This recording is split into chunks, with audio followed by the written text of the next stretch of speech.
नाज़रीन किराम, आज नबी पाक सल्लल्लाहु अलैहि वसल्लम की सुन्नत को अदा करने के लिए हज़ारों गुनाह किए जा रहे हैं। मुझे ये नहीं समझ में आता कि हमारे लोग ये नबी पाक सल्लल्लाहु अलैहि वसल्लम की सुन्नत समझकर कर रहे हैं या अपना शौक़ और अपनी हवस मिटाने के लिए ऐसा कर रहे हैं।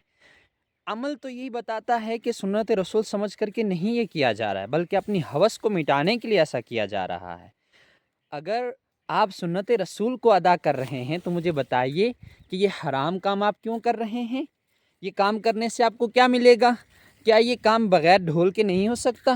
क्या ये काम बग़ैर मेहंदी लगाए मर्द के नहीं हो सकता? एक सुन्नत को अदा करने के लिए हम कितने हराम काम कर रहे हैं।